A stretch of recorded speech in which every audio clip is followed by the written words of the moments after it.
Welcome to the Depth Dive.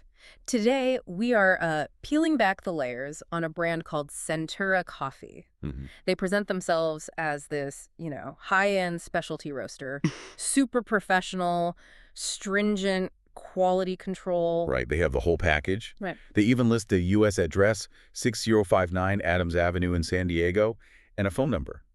It all looks legit on the surface. It really does. It sells that image of reliability. But that's where our sources come in. We have a whole stack of security and review assessments that point to a huge contradiction. Okay, so our mission here is to figure out why this polished website seems to be covering up what looks like a very high-risk operation. Exactly. The branding just doesn't match the infrastructure at all. So let's start with the hard data, because the security scores are, well, they're the first big alarm bell. What are these third-party tools telling us? They're essentially screaming warning. These firms look at domain history, web footprint, how established a site is, and Centura just fails spectacularly. How bad are we talking? Get this. Scan Detector gives the site a trust score of 23.9 out of 100. Wow, that's incredibly low. It is. And Gridloft isn't much kinder. It scores the domain at 47 out of 100, and it specifically calls out the very young domain age and just, almost no web activity. So these are not the scores of a trusted, established brand. No, not even close. Okay, so the technical infrastructure is weak, but where does a casual buyer actually see the problem? I think that brings us to the most bizarre part of this, what we're calling the inventory paradox. Ah, yes. This is where it gets really strange. You'd think a specialty coffee shop would sell coffee. And maybe some brewing gear, right? Grinders, that sort of thing. Exactly.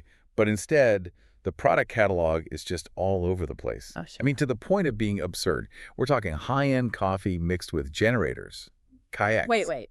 Kayaks, and I saw incense burners and even hair growth serum. Hair growth serums, yes. So I can order a bag of single-origin Ethiopian beans and also a bottle of something for my hairline. You absolutely can, and a chaotic mix tells us everything. It's not a specialty roaster. It's a classic high-risk dropshipping shell. This mixed inventory means they're not committed to any product. They're just setting up a temporary storefront to see what sells, to process transactions. A serious roaster would never, ever risk their brand credibility to make a few bucks on a kayak. Right. And that sort of temporary feel extends to their physical operation, too. Let's talk about that address they list in San Diego. The one on Adams Avenue. Well, our sources say it's in a residential neighborhood. Just a house, basically. Just a house. Yeah. And that's a massive logistical problem. You can't run a high-end commercial roastery from a house. You need commercial zoning, proper ventilation, storage. It just doesn't add up, and their customer service seems to confirm this whole throwaway nature of the business. Absolutely. The phone number listed is apparently broken or just goes unanswered. The contact is a basic Gmail address, not a professional domain. And no real social media presence to speak of. Zero. Nothing verifiable. And then they use all the classic tricks from the scam website toolkit. Like what? Huge discounts that seem too good to be true. Limited stock alerts to create false urgency.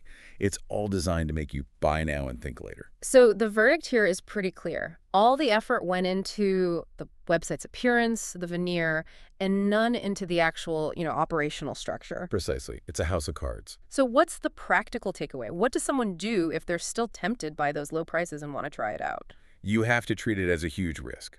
First, protect your money. Only use a payment method with strong chargeback support, like a credit card or PayPal. No debit cards. Good advice. Second, save everything. Screenshots of the weird product mix, all your emails, order confirmations.